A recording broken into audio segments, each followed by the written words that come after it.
السلام علیکم ورحمۃ اللہ وبرکاتہ۔ ساتھی استقبال ہے آپ کا ہمارے یوٹیوب چینل دلی مرکز لائیو بیان پر۔ یہ بیان چل رہا ہے عالم امیر حضرت جی مولانا اسد صاحب کا۔ تو آئیے عمر آپ مل کر سنتے ہیں اس بیان کو، حضرت جی کیا فرماتے ہیں اپنے اس بیان کے اندر۔ تو آئیے ساتھیوں لے چلتے ہیں آپ حضرات کو۔ نکلنے کے زمانے میں لوگ تشکیلیں کریں گے تمہاری، نکل جاؤ مقدمے میں کامیابی ہو جاوے گی، نکل جاؤ تمہیں اللہ بیٹا دے دے گا، نکل جاؤ اولاد نہیں اولاد ملے گی، نکل جاؤ بیمار ٹھیک ہو جائے گا، نکل جاؤ قرضہ ادا ہو جائے گا۔ ایک بڑی تعداد ہے جو تشکیل والوں کی باتیں سن کر ان تمام مسائل کے حل کے ارادے سے اللہ کے راستے میں نکلتی ہے۔ نہیں، یہ بھی اخلاص کے خلاف ہے، یہ بھی اخلاص کے خلاف ہے۔ یہ مجھے نکلنا اللہ کے لیے ہے، اللہ کا حکم ہے۔ وہ واضح ہو کر وعدے پورے کر دیں، ان کا فضل ہے، ورنہ میرا نکلنا اس کے لیے نہیں ہے، میرا نکلنا اس کے لیے۔ میں نے کل بھی عرض کیا تھا کہ ان خیر کے مواقع سے لوگ دنیاوی فائدہ اٹھانا چاہتے ہیں۔ دکان لگا لیں مسجد کے قریب، دکان لگا لیں اجتماع میں، دکان لگا لیں، دکان لگا لیں تبلیغی اجتماع میں، تاکہ آنے والے مجمع خریدے گا۔ اتنا بڑا مجمع کہاں ملے گا کسی تاجر کو؟ اتنا بڑا مجمع کہاں ملے گا؟ جیسے میلوں میں لوگ آ کے دکانیں لگاتے ہیں اور اسے کما کر لے جاتے ہیں، ایسے ہی تبلیغی اجتماعات سے لوگ اپنے تجارت کو اپنی کمائی اور تجارت کے لیے تبلیغی اجتماعات میں آ کر دکانیں لگاتے ہیں اور اس سے کما کر لے جاتے ہیں۔ نہیں، خدا کی قسم، دعوت اور عبادت کمائی کے لیے نہیں ہے۔ کمانے کی دنیا پڑی ہے بہت۔ جو خیر کے مواقع کو کمائی کا ذریعہ بنائے گا، جو خیر کے مواقع کو کمائی کا ذریعہ بنائے گا، وہ ہدایت سے اور اجر سے میلوں دور چلا جائے گا۔ نہیں، ہرگز نہیں، یہ کمانے کی جگہ نہیں ہے، یہ کمانے کا مواقع۔ ابو درداء فرماتے رضی اللہ تعالیٰ عنہ، مجھے یہ بات پسند نہیں ہے کہ میری دکان مسجد کے قریب ہو، روزانہ 300 اشرفیاں کماؤں، کھڑے سونے کی اشرفیاں، اور اس طرح کماؤں کہ نہ جھوٹ ہو، نہ غبن ہو، نہ سود ہو، نہ دھوکہ ہو، اور ایسے کماؤں کہ میری تکبیر الا فوت نہ ہو، اور یہ 300 اشرفیاں کما کر ایک پیسہ اپنے پاس نہ رکھوں، سب اللہ کے راستے میں خرچ کر دوں، تب بھی مجھے پسند نہیں کہ میری دکان مسجد کے قریب ہو۔ لوگ دکانیں لاتے ہیں مسجد کے قریب، مسجد کے بننے سے پہلے ہی۔ نماز کا تقاضا نہیں، دکان کا تقاضا ہے کہ مسجد میں دکان نکال دو، ہم دکان خریدیں گے۔ اللہ اکبر! جو مسجد نماز کے لیے ہے، اس مسجد سے نماز سے زیادہ دکان کا تقاضا ہے۔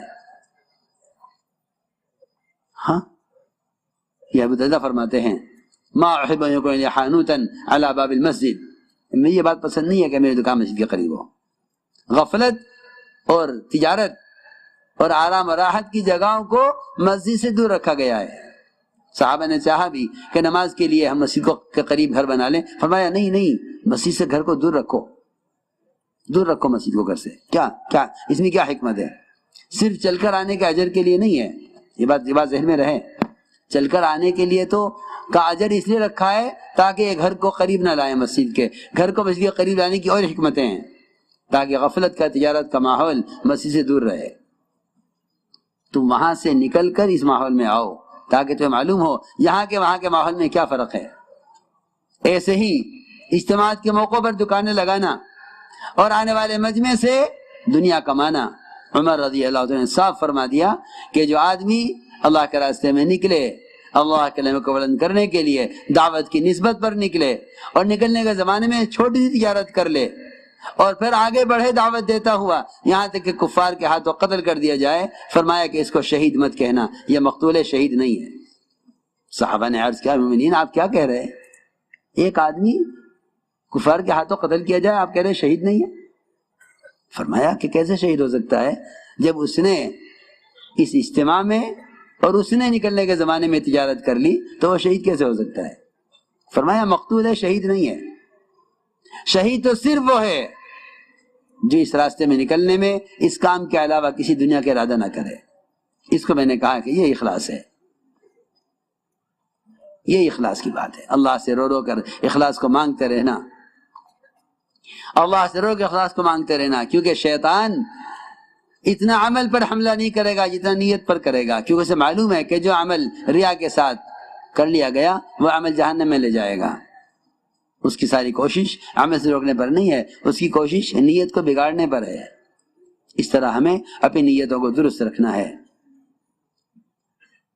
اگلی بات یہ ہے کہ لا یعنی باتیں نہ ہوں، اخبار رسائل نہ پڑھے جائیں.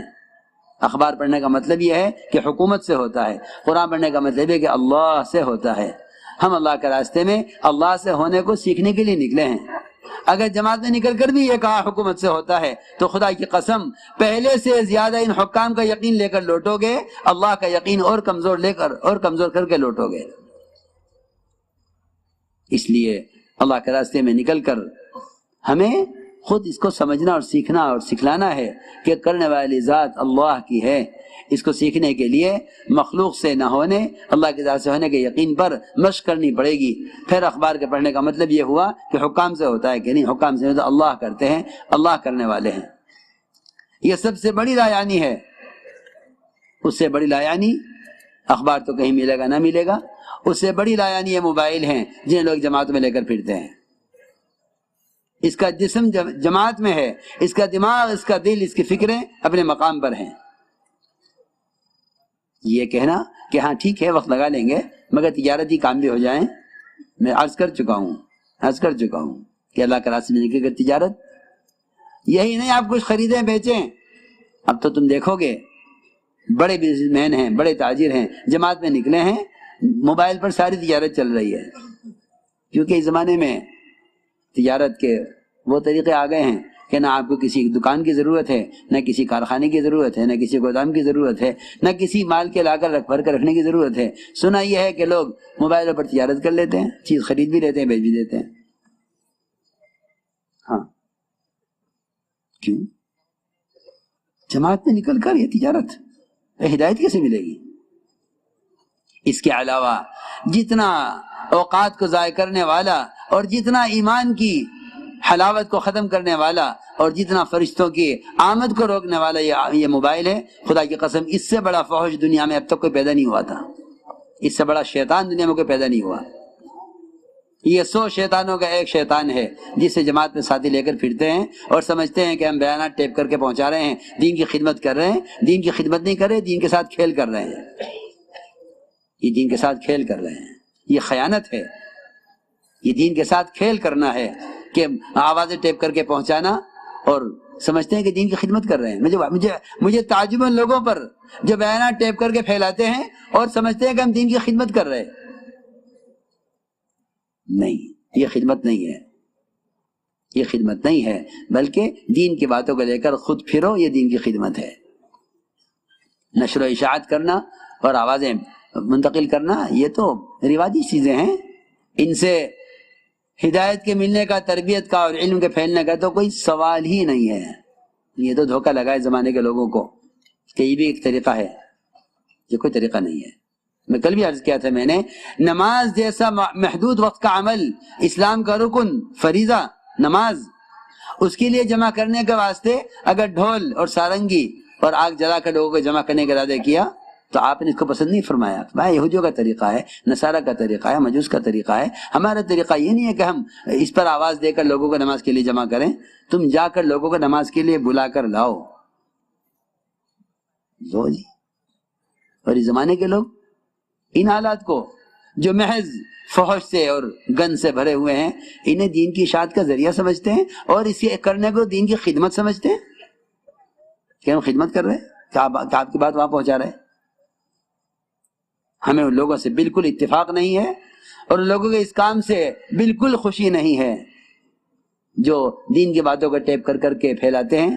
یہ طریقہ نہ اسلام کا ہے، نہ سنت کا ہے، نہ یہ دعوت کا مزاج ہے. ہمارے جیسے کہ ملفوظات میں ہے کہ ہمیشہ اس کام کو آلات اور رواجی شکلوں سے، اخبار اور رسائل سے اس کام کو بچانا ہے، کیونکہ اس کام کا مقصد احیاء سنت ہے اور یہ چیز خلاف سنت ہے. بس سب بات ہے. لا یعنی باتیں ہرگز نہ کیجو. احد کے میدان میں صحابی شہید کیے گئے. احد کے میدان میں صحابی شہید کیے گئے اور ان کی لاش کو وہاں سے اٹھا کر ان کے گھر پہنچایا گیا. حضور اکرم صلی اللہ علیہ وسلم تشریف لے گئے ان کے گھر اور آپ نے ان کے گھر والوں کو تسلی دی. ان کی والدہ بیٹھی ہوئی تھی لاش کے پاس، ان کے چہرے سے مٹی پہنچتے ہوئے کہنے لگی میرے بیٹے تمہیں جنت مبارک ہو، تمہیں جنت مبارک ہو. آپ نے فرمایا ان کی والدہ سے تم نے اس کو کیسے جنتی کہہ دیا؟ تمہیں کیا معلوم کہ اس نے اللہ کے راستے میں نکل کر بیکار بات کی ہو؟ ذرا اندازہ تو کریں. ہم تعلیم ہو گئی، اب بیٹھے ہیں، دکان پہ کسی چھوڑ کر آئے تھے، کھیت کا کیا حال ہے؟ تم گھر میں کسی چھوڑ کر آئے، گھر والی کا کیا حال ہے؟ گھر کی باتیں شروع ہو گئی. اور وہاں احد کے میدان میں جبکہ شہید کے خون کا قطرہ پہنچتا نہیں زمین پر، اس سے پہلے اس کی مغفرت کر دی جاتی ہے. شہداء احد کے اور صحابی، اور آپ کیا فرمایا ان کی والدہ سے؟ تم نے اس کو کیسے جنتی کہہ دیا؟ تمہیں کیا معلوم اس نے دو کام اللہ کے راستے میں نکل کر کیے ہوں، ایک لا یعنی باتیں کی ہوں، یا دوسرا کام یہ کہ کوئی لوٹا، کوئی چادر، کوئی لاٹھی، کوئی ضرورت کی چیز کسی کو دینے سے انکار کر دیا ہو جس کے دینے میں اس کا کوئی نقصان نہیں تھا. یہ بھی فرمایا ساتھ میں. ساتھی کہتے ہیں میرا لوٹا ہے تو میری چادر ہے. فرمایا کوئی چیز اپنے بھائی کو دینے سے روک لی ہو جس کے دینے میں اس کا کوئی نقصان نہیں تھا. تو میں نے عرض کیا کہ لا یعنی باتیں نہ ہوں. اس طرح ہمیں اللہ کے راستے میں نکلنے میں وقار، سنجیدگی، اپنے امیر کو پہچاننا، امیر کی اطاعت کے ساتھ چلنا، چلنے میں بھی خاص طور پر بازاروں کے ماحول سے گزریں تو کلمہ پڑھتے ہوئے غیروں کے معابد پر گزر ہو، غیروں کے معابد پر گزر ہو تو لازم ہے کہ لا الہ الا اللہ وحدہ لا شریک لہ لہ الملک والحمد یحیی و یمیت وحی لا یموت بیدہ الخیر وہو علی کل شیء قدیر. یہ پڑھتے ہوئے گزرنا چاہیے، ورنہ والی ایسا فرماتے تھے کہ ایسے مواقع پر ایمان کے سلب ہونے کا اندیشہ ہے. ریکنسٹرکشن آف امہ ہم میں تو احساس ہی نہیں ہے کہ کہاں اس کلمے کا پڑھنا زیادہ ضروری ہے. جی ہاں، غیروں کے معابد پر گزرتے ہوئے میں تم سب سے کہہ رہا ہوں کہ اگر اس کلمے کے پڑھنے کا اہتمام نہیں کرو گے تو ایمان خطرے میں پڑ جائے گا. شیطان ایسے موقعوں پر ایسے وساوس دل میں پیدا کرتا ہے جس سے نعوذ باللہ، خدا نہ کرے، اللہ نہ کرے، آدمی کا دل جو ہے باطل کی طرف یا کفر کی طرف مائل ہونے لگے. اس کا بہت خیال کرنا چاہیے. اس طرح ہمیں چاہیے کہ جماعت میں مجتمع ہو کر چلیں اور وقار سے چلیں. ہمارا سفر اول تو جہاں تک ہو سکے پیدل چلیں. اللہ کے راستے کا پیدل چلنا جہنم کی آگ کو حرام کر دیتا ہے. صحابہ نے صحابہ میں اعلان کیا ہے اس کا، صحابہ نے اس کا اعلان کیا ہے کہ اللہ کے راستے پیدل چلنا جہنم کی آگ کو حرام کر دیتا ہے. صحابہ سب سواری سے نیچے اتر گئے. اس دن سے زیادہ صحابہ پیدل چلنے والے کبھی دیکھے نہیں گئے. اسامہ رضی اللہ تعالیٰ عنہ سوار تھے. حضرت ابوبکر حضرت اسامہ کو روانہ کرنے کے لیے مدینے سے نکلے. یہ بات سب کے ذہن میں رہے. ہماری جماعتوں کی نقل و حرکت کا مقصد اور ان جماعتوں کی نقل و حرکت پر جتنے وعدے ہیں اور ان پر جتنے اجر، جتنے اجور ان پر ہیں، خدا کی قسم یہ سارا کام صحابہ کرام کے کام کے عین مشابہ ہے، عین مشابہ ہے. کام ہی وہی ہے، کام ہی وہی ہے. اس لیے کہ اعلاء کلمۃ اللہ، احیاء دین، یہ اس کام کا اصل مقصد ہے. حضرت اسامہ نے عرض کیا مومنین یہ تو آپ سوار ہو جائیں ورنہ میں نیچے اترتا ہوں. حضرت بکر نے فرمایا اسامہ نہ تم نیچے اترو گے نہ میں سوار ہوں گا. اور کیا نقصان ہے ابو بکر کا کہ اگر تمہاری جماعت کو بستی سے باہر تک روانہ کرنے میں مجھے ہر قدم پر 700 نیکیاں ملیں اور 700 درجے بلند ہوں اور 700 گناہ معاف ہوں. پھر فرمایا کہ میں نے فرمایا سنا حضور اکرم صلی اللہ علیہ وسلم کو کہ جو جماعت کو رخصت کرنے کے لیے بھی باہر تک جائے گا بستی کے، اس کو ہر قدم پر 700 نیکیاں ملیں گی، ہر قدم پر 700 گناہ معاف ہوں گے اور ہر قدم پر اس کو کہ 700 درجے بلند ہوں گے. پھر جب رخصت کرنے والے کے لیے اجر ہے تو نکلنے والے کے لیے کیا اجر ہوگا؟ اللہ کے راستے کا غبار، جنت کا دھواں ایک پیٹ میں جمع نہیں ہو سکتے. اللہ کے راستے کا غبار اور جہنم کا دھواں ایک پیٹ میں جمع نہیں ہو سکتے، بلکہ حدیث میں فرمایا اللہ کے راستے کا غبار جو پیدل چلنے سے اڑے وہ جنت میں جنتوں کو حسن کو بڑھانے کے لیے بطور پاؤڈر کے استعمال کیا جائے گا، یہ بھی صحیح حدیث میں ہے۔ ایک روایت میں تو یہاں تک فرمایا کہ جو اللہ کے راستے میں وفات پا جائے، اللہ کا بڑا فضل ہے، کرم ہے کہ ہماری جماعتیں ملکوں میں جا کر وفات پا رہی ہیں، وہاں دفن ہو رہی ہیں، یہ دین کی حیات کا سب سے بنیادی ذریعہ ہے۔ میں تو خوشخبری دیتا ہوں ان خاندانوں کو، میں تو خوشخبری دیتا ہوں اور سعادت مند سمجھتا ہوں ان خاندانوں کو جن کے خاندان کے لوگ ملکوں میں جا کر دفن ہو گئے ہیں، اور ان ملکوں کے لیے خوشخبری ہے جن ملک کے لوگ ہندوستان میں آ کر دفن ہو رہے ہیں۔ یہ صحابہ کرام کی اصل سنت تھی، آپ کی تمنا تھی، یا آپ صلی اللہ علیہ وسلم کی تمنا تھی کہ میرے صحابہ مدینے سے نکل کر ملکوں میں جا کر دفن ہوں، یہ آپ کی تمنا تھی۔ آپ مدینے مرنے والے سے خوش نہیں ہوتے تھے۔ مدینے کی فضیلت، مدینے کے انوارات، مدینے میں دجال کا داخل نہ ہونا، مدینے پر دین کا سمٹ جانا، سارے فضائل مدینے کے اپنی جگہ، لیکن آپ صلی اللہ علیہ وسلم مدینے مرنے والے کو اچھا نہیں سمجھتے تھے۔ وہ صحابی جو مدینے میں مر رہے تھے فرمایا کاش اس کی وفات مدینے سے باہر اللہ کے راستے میں ہوتی۔ جو صحابی مدینے میں مر رہے تھے وہ کہہ رہے تھے اونٹ کی طرح مر رہا ہوں مدینے میں، کاش اللہ کے راستے میں ہوتا اور اللہ کے راستے میں کسی زخم سے روح نکلتی۔ اسی لیے اس راستے میں پھرنے والوں کے لیے یہ نہیں جہاں تک خشکی ہے وہاں تک چلے جاؤ، فرمایا جو اللہ کے راستے میں سمندری سفر میں، جو اللہ کے راستے میں سمندری سفر میں جائیں دوسرے ملکوں میں دین کو پہنچانے کے لیے، ان کے بارے میں فرمایا اگر ان کی وفات سمندری سفر میں ہوئی تو اللہ تعالی ان کی روح خود نکالیں گے، فرشتے سے نہیں نکلوائیں گے۔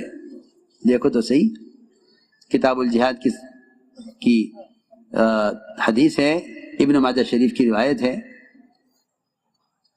کتنی بڑی بات ہے۔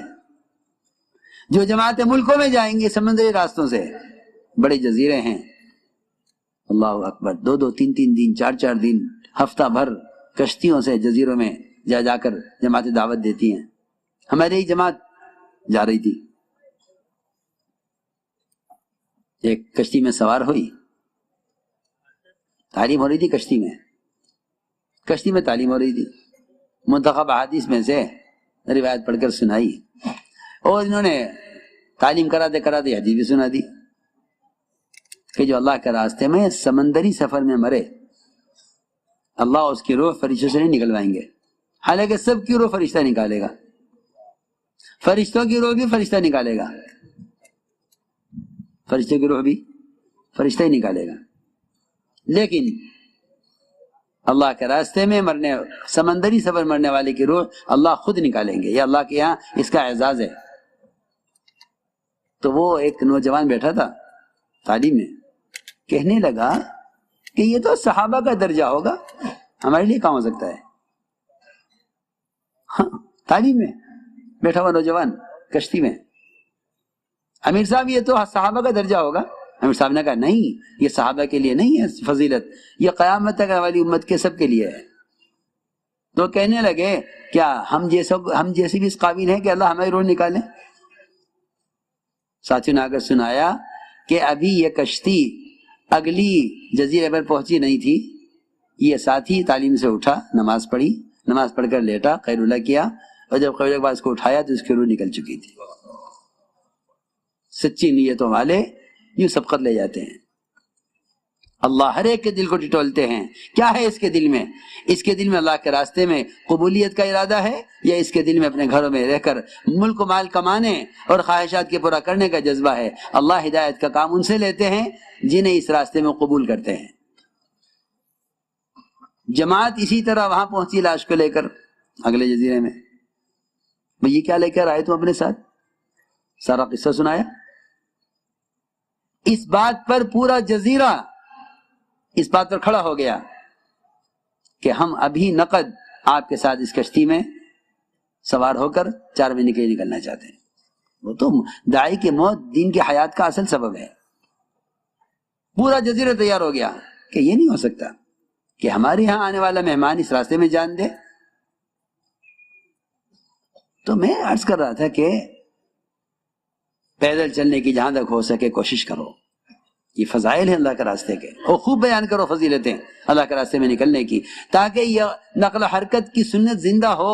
مولانا صاحب فرماتے تھے اس نقل و حرکت کو ختم کرنا موجب عذاب ہے، اس نقل و حرکت کو زندہ کرنا سب سے بڑا ثواب ہے۔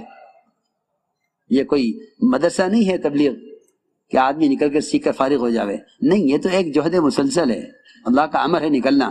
انفروا خفافا وثقالا الا تنفروا يعذبكم عذابا الیما، یہ نفر کو نصرت کے ساتھ جوڑا ہے، الا تنفروا الا تنصروه، معلوم ہوتا ہے کہ نفر ہی دین کی نصرت ہے، ورنہ آپ نے صحابہ سے عہد نہیں لیا تھا کہ میرے بعد تم نماز نہیں چھوڑو گے، زکوٰۃ نہیں چھوڑو گے، حج کرنا نہیں چھوڑو گے۔ آپ کو اس کا اندیشہ نہیں تھا کہ یہ فرائض کو چھوڑ دیں گے، اس کا اندیشہ تھا کہ یہ میرے بعد دعوت کو چھوڑ دیں گے، اس لیے آپ نے اس کا صحابہ سے عہد لیا، اور اللہ نے یہ صاف کہہ دیا صحابہ سے کہ اگر تم مدد نہیں کرو گے نبی کی تو ہم تمہیں ہٹا کر دوسروں کو لائیں گے جو نبی کی نصرت کریں گے اس کام پر۔ اس لیے میرے دوستو عزیزو، ہمیں اس کام کو انشاءاللہ کام بنا کر رہنا ہے۔ ہماری جماعتیں جہاں تک پیدل جگہیں پیدل چلیں، جہاں سواری کی ضرورت ہے سواری بھی استعمال کریں، سواری کا استعمال کرنا بھی سنت ہے۔ جہاں درمیان میں آبادیاں نہیں ہیں، لمبے فاصلے ہیں، وہاں سواری سے فاصلے کو طے کیا جاوے۔ سواری میں بھی ٹرین میں دعوت دیتے رہیں، آپ صلی اللہ علیہ وسلم کی سنت ہے کہ آپ سفر میں دعوت دیا کرتے تھے۔ سفر ہجرت خطرے کا سفر تھا، چھپ کر نکلے، آپ کے قتل کی کوششیں ہو رہی، لیکن آپ سفر ہجرت میں ڈاکوؤں کے راستے کو آپ نے اختیار کیا ڈاکوؤں کو دعوت دینے کے لیے۔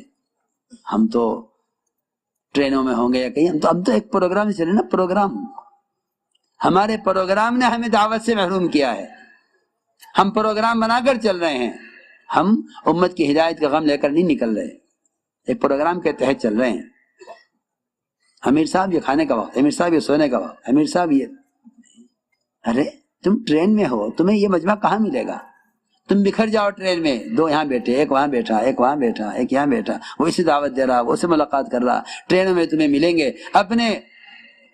اپنے برادران وطن ملیں گے، ان کا اکرام کرو، انہیں قریب کرو، ان سے غلط فہمی کو دور کرو، انہیں بتاؤ اسلام امن کا مذہب ہے، دسترخوان کو وسیع کرو۔ تم ایسے بخیل بن کر نہ نکلو جماعت میں کہ اپنی جماعت کا کھانا، اپنی جماعت کی چائے، اپنی جماعت کے، یہ بخیلوں کی جماعت ہے، یہ صحابہ کی جماعت نہیں ہے۔ صحابہ کرام کے ہاتھ میں کوئی نرم ٹکڑا روٹی کا آتا ایسے کو کھلاتے جو بیڑیوں میں جکڑا ہوا پڑا ہے، خبر نہیں فدیہ لے کر چھوڑیں گے، یہ اس کو قدر کریں گے، سب سے بہتر روٹی کا ٹکڑا اس کے سامنے پیش کرتے تھے۔ گھٹیا کھانا خود کھاتے تھے، عمدہ کھانا ان قیدیوں کو کھلاتے تھے جنہیں اسلام میں داخل کرنے، اسلام سمجھانے کے لیے اپنے ماحول میں رکھا ہوا ہے۔ اس لیے میں جو کچھ کہہ رہا ہوں سمجھ کر کہہ رہا ہوں، ہماری جماعتیں اللہ کے راستے میں نکل کر خوب اکرام کیا کریں۔ جماعت میں نکلو کھلا خرچ لے کر نکلو، جماعت میں نکلو تو امت کا اکرام کرنے کے ارادے سے نکلو۔ ہماری جماعتوں میں صرف اپنی ضروریات، اپنا ٹکٹ، اپنا ویزا، اپنے خرچہ، اپنے اخراجات اور اپنے کھانے پینے کا خرچ لے کر نکلتے ہیں۔ یہ میں سمجھتا ہوں تبلیغ میں خرچ کرنا نہیں ہے، یہ تو اپنی ذات پر خرچ کرنا ہے۔ فلاں ملک میں جماعت جا رہی ہے، 1 لاکھ کا خرچ ہے، 80,000 کا ٹکٹ ہے، 20,000 کھانے پینے کا خرچہ ہے، یہ تو اس کا ذاتی خرچ ہوا نا، جماعت کا خرچ تو نہ ہوا، جماعت کا خرچ تو نہیں ہوا۔ میری بات سمجھنی پڑے گی۔ ابھی تک ہماری جماعتوں کا حال یہ ہے کہ جماعت میں نکل کر اپنی ذات پر خرچ کرنے کو تبلیغ میں خرچ کرنا سمجھتے ہیں۔ نہیں، یہ تبلیغ کا خرچ نہیں ہے۔ تبلیغ کا خرچ وہ ہے جو تم نے جماعت میں نکل کر دوسروں کے اکرام پر خرچ کیا ہے، یہ تبلیغ کا خرچ ہے۔ تبلیغ کا خرچ یہ ہے، یہ نہیں ہے، یہ تو تمہارا ذاتی خرچ ہے۔ تم تجارت کے لیے جاتے تب بھی تو خرچ کرتے، بمبئی جاتے ٹکٹ لیتے ٹرین کا، وہاں جا کر ہوٹل میں ٹھہرتے، خرچ کرتے، کھانا کھاتے، خرچ کرتے۔ تم اپنی ذات پر خرچ کرو تجارت میں نکل کر، اپنی ذات پر خرچ کرو جماعت میں نکل کر، دونوں برابر ہیں۔ تبلیغ کا خرچ وہ ہے جو اللہ کے راستے میں نکل کر دوسروں کے اکرام پہ خرچ کرو۔ اس لیے کہہ رہا ہوں ٹرینوں میں خاص طور پر مسافروں سے ملاقات کرو، ترغیب دو، دعوت دو، اور تمہیں برادر وطن ملیں، اکرام کرو، قریب کرو، اور ان کو بتلاؤ کہ ہمارے کام کا مقصد یہ ہے کہ معاشرہ درست ہو، انسان بنے، انسانیت کا پیغام لے کر ہم پھر رہے ہیں، اور پھرنے سے ہی آدمی کے اخلاق سامنے آتے ہیں۔ حضرت عمر سے ایک آدمی نے کسی کے اخلاق کی تعریف کی، فرمایا تم اس کے ساتھ سفر کیا ہے، تم اس کے اخلاق کی کیا خبر ہے؟ اس سے معلوم ہوتا ہے کہ دعوت کی نقل حرکت یہی اصل اخلاق کو پیش کرنے کا واحد راستہ ہے۔ اخلاق کتابوں سے پیش نہیں کیے جائیں گے، اخلاق اس سے قانون سے نہیں پیش کیے جائیں گے۔ اخلاق تو مسلمان کے عمل کا نام ہے، کتابی تحریر کا نام اخلاق نہیں ہے۔ یہ نہیں کہ کتابیں اخلاق پر لکھ دی جاویں اور دعوت ہو جاوے، نہیں۔ تم ٹرینوں میں، بسوں میں، پیدل علاقوں میں جاؤ، وہاں اپنے اکرام سے بتاؤ اخلاق کیا ہیں۔ ٹرینوں میں ساتھی بہت زیادتی کرتے ہیں مسافروں کے ساتھ، یہ شکایت مجھے ہر جگہ نظر آئی، خود میں آتے ہوئے بھی اس بات پر غور کرتے رہتا ہوں کہ ہمارے ساتھی مسافروں کو تنگ تو نہیں کرتے، اور خوب کرتے ہیں۔ بھائی صاحب آپ کی سیٹ کہاں ہے؟ کہ بھائی یہ ہے۔ دیکھیے جی ایسا ہے کہ آپ یہ ٹکٹ بدل لیں، ہماری جماعت ہے، ہم جماعت کے ساتھ رہیں گے۔ کیوں؟ سب سے پہلے تو تمہاری دعوت اور محنت اللہ کی یوں مردود ہو گئی کہ تم نے مسافروں کو تنگ کیا، کہ حدیث میں آتا ہے جو دوسروں کو تنگ کرے گا یا راستہ بند کرے گا اس کا جہاد اللہ کے یہاں قبول نہیں ہوگا۔ ہم جماعت ہیں، ہم تعلیم کریں گے، ہم نماز پڑھیں گے، ہم مذاکرہ کریں گے، ہم سارے سب ایک ساتھ رہیں، بالکل نہیں۔ جس کی سیٹ ہے اس کا حق ہے، وہ چاہے کوئی بھی ہو، مسلمان ہو یا غیر مسلم ہو، وہ اس کا حق ہے۔ آپ ایک سیٹ پر مسلمان غیر مسلم کے ساتھ رہو، تمہیں نہیں معلوم کہ تمہارے اس کے اختلاط سے اس کے لیے ہدایت کی طرف قریب آنے کے کتنے اثرات تمہارے اعمال کے اس پر پڑیں گے۔ قرآن تو کہتا ہے کوئی تم سے پناہ مانگے تو پناہ دو جلدی، تاکہ تمہارے ماحول میں آ کر قرآن سن کے اسلام میں داخل ہو، اور تم نکل کر اپنا ماحول قائم کرنا چاہتے ہو اور پھر اس میں دوسرے کا حق مارتے ہو، اس میں دوسرے کا حق مارتے ہو۔ جی ہاں، کہ بھائی صاحب آپ ایسا کریں، آپ وہ دوسرے کیبن میں چلے جائیں، یہ کیبن ہمارا ہو جائے تاکہ ہم تعلیم کر لیں۔ نہیں، ٹرین میں تعلیم کرنا نہیں ہے، ٹرین میں تعلیم کرنا نہیں ہے۔ تعلیم صرف کتاب پڑھنے کو نہیں کہتے، تعلیم سیکھنے سکھانے کو کہتے ہیں۔ جو جہاں بیٹھا ہے وہاں برابر سے والے سے مذاکرہ کرے، قرآن سیکھے، دعائیں سیکھے۔ اگر اجنبی لوگ ہیں انہیں دعوت دے۔ یہ ضروری نہیں ہے کہ آدمی ٹرین میں تعلیم کا حلقہ قائم کرے اور ٹرین میں سب جڑ کر بیٹھے، بالکل نہیں۔ جس کی جو سیٹ ہے اس کو وہاں رہنے دیں۔ اس طرح ہم اکرام سے اور لوگوں کا اکرام کرتے ہوئے اپنے دسترخوان کو وسیع کرو، یہ اصل دعوت ہے، یہ اصل سنت ہے۔ آپ صلی اللہ علیہ وسلم نے پورے قبیلے کو دعوت دی، کھانا کھلایا، پھر دعوت دی۔ جن میں ایک قبیلے کا ایک آدمی ایک بکرا کھایا کرتا تھا تنہا، اتنے بڑی زیادہ خوراک تھی، کافر کی خوراک زیادہ ہوتی ہے۔ ایک بکرا ایک آدمی کھاتا تھا، آپ نے ایک بکرے کا اگلا پیر جس میں گوشت کم ہوتا ہے وہ بنایا، 14 چھٹانک جو کا آٹا بنایا، اس کی روٹی بنی، یہ سالن بنا، اور پورے قبیلے کو بلایا۔ جس قبیلے کا ایک آدمی ایک بکرا کھاتا تھا، یہ سب کھانا کھا کے فارغ ہو گئے، پیٹ بھر گئے، لیکن کھانا بچ گیا۔ یہ آپ نے برکت اور معجزہ دکھلایا۔ اس لیے میں عرض کر رہا ہوں کہ یہ سنت ہے کہ تم کھانے پر دسترخوان کو وسیع کرو اور لوگوں کا اکرام کرو، اکرام کر کے دعوت دو۔ یہ ہماری جماعتوں کی نقل و حرکت کا اصل کام یہ تھا۔ یہ بیچارے بخیلوں کی طرح پھرتے ہیں، اپنے کھانے، اپنی چائے، اپنا انتظام۔ یہ کوئی دعوت ہے؟ دعوت تو دوسروں کو کھلانے کا نام ہے، خود کھانے کا نام دعوت ہے۔ اس طرح ہم نکلنے کے زمانے میں خوب اکرام کریں۔ اب جماعت جہاں پہنچی ہے وہاں جماعت جا کر نمازوں کا اہتمام رکھیں۔ ٹرینوں میں سنت چھوڑنا سنت ہے، سواری پر سنت کو چھوڑنا سنت ہے، سوائے فجر کی 2 سنتوں کا اس کا اہتمام کرنا ہے، اور 2 رکعت فرائض کی اور 3 رکعت عشاء کے بعد واجب کی اور 3 رکعت مغرب کی، بس فرائض کا اہتمام کریں۔ اس طرح سے ہمیں جہاں کا رخ بنا ہے وہاں جماعت جائے۔ مسجد سے ابتدا کریں، سب سے اہم بات یہ ہے، مسجد مسلم کے مطابق داخل ہوں، سامان ایک طرف رکھے قرینے سے، وہاں کے امام صاحب، مؤذن صاحب جو بھی ہیں انہیں مشورے میں ضرور ساتھ لیں، ان سے ملاقات کریں، انہیں اپنے اعتماد میں لیں، مسجد کا ادب کریں، مسجد کا پانی خود بھر دیں، مسجد کے سب خود بدل دیں۔ ہم اللہ کے مہمان ہیں اور مسجد اللہ کا گھر ہے، مسجد اللہ کا گھر ہے، اللہ کے گھر کی ذمہ داری ہم پر ہے۔ مشرکین مکہ نے بیت اللہ بنایا، جو ساری مسجدوں کا قبلہ ہے. جی ہاں، ہمیں چاہیے اللہ کے گھر کا خود اکرام کریں، اللہ کے گھر کا خود اکرام کریں. یہ کمیٹی کا گھر نہیں، اللہ کا گھر ہے. اس زمانے میں تو یہ ساری ذمہ داریاں کمیٹی کی ہو کر رہ گئی، حالانکہ ہر مومن کے ذمہ ہے. صف نہیں مسجد میں صف بچھا دوں، پانی نہیں پانی بھر دوں، جھاڑو لگا دوں. عمر رضی اللہ تعالی خلافت کے زمانے میں قباء کی مسجد میں جھاڑو لگانے کے لیے مدینے سے جاتے تھے. یہ ہمارے کرنے کے کام ہے. اس لیے جہاں جائیں وہاں جماعت کے ساتھی مسجدوں کا احترام کریں، مسجد صاف رکھیں. امام صاحب وہاں کے اور مقتدی اور وہاں کے مؤذن صاحب سے ملاقات کریں اور انہیں مشورے میں ساتھ لیں، اور مقامی لوگوں کو، ذمہ داروں کو مشورے میں شریک کر لیں تو سب سے بڑھیا بات ہے. اس طرح ہمیں 24 گھنٹے کا ایک نظم اپنے کام کا بنانا ہے. مشورے کا بہت اہتمام کریں. ذمہ دار کو چاہیے ساتھیوں سے رائے لیں، ساتھیوں کو چاہیے. تو ساتھی جو بیان ہم نے آپ کے سامنے رکھا عالم امیر حضرت جی مولانا سعد صاحب کا، اس بیان کے متعلق آپ کی جو بھی رائے ہو آپ اپنی رائے ہمارے ساتھ ضرور شیئر کریں. پھر ملیں گے اسی طرح اور کوئی نئی اپڈیٹ اور کوئی نئی بیانوں کے ساتھ. جب تک آپ حضرات اپنی دعاؤں میں ہمیں یاد رکھنا. اب آپ لوگ ہمیں دے اجازت. السلام علیکم ورحمۃ